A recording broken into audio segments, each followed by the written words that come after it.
নমস্কার সকলকে, আমি প্যালেজে চলে এসেছি আপনাদের সাথে আবার একটা নতুন ভিডিও শেয়ার করতে। আশা করছি আপনারা সকলে খুব ভালো আছেন। তো আগের ভিডিওতেই বলেছিলাম যে আমি পার্টে পার্টে ভিডিও পোস্ট করব, তো এটা পার্ট 2 এবং লাস্ট পার্ট। তো যাই হোক, আমরা এটা আর একটা জায়গায় যাচ্ছিলাম, আর একটা নতুন প্যান্ডেল দেখবো বলে। তো সেখানে যাওয়ার সময় দেখলাম এরকম এখানে ফাংশন হচ্ছে।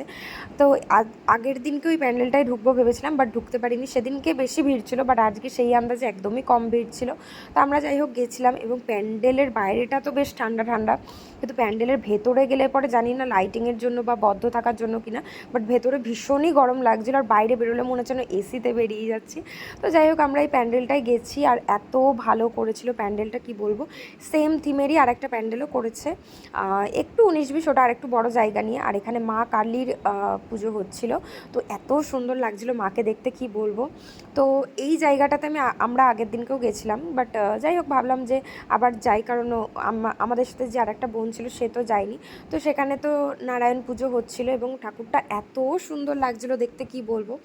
এবং এখানেও একটা দেখলাম ফাংশন হচ্ছিল।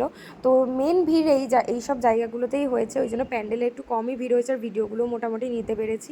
তারপরে আমরা গেছিলাম হচ্ছে পাগলা গোস্বামী বাড়িতে, এবং এখানে দুটো বিগ্রহ ছিল, রাধাকৃষ্ণর মূর্তি ছিল, আর এত ভালো লাগছিল। এগুলো বছরে আমাদের একবার করেই দেখার সুযোগ হয়, এবং সত্যি নিজেকে তখন খুব লাকি বলে মনে হয় যে সত্যি এগুলো আমাদের শান্তিপুরে রয়েছে। আর মানে বাইরে থেকে এতজন আসে এনাদের দর্শন করতে, সেটা দেখে আরও ভালো লাগে।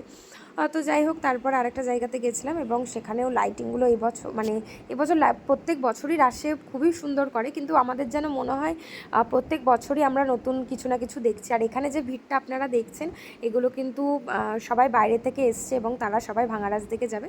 তো দেখা হচ্ছে নেক্সট ভিডিও।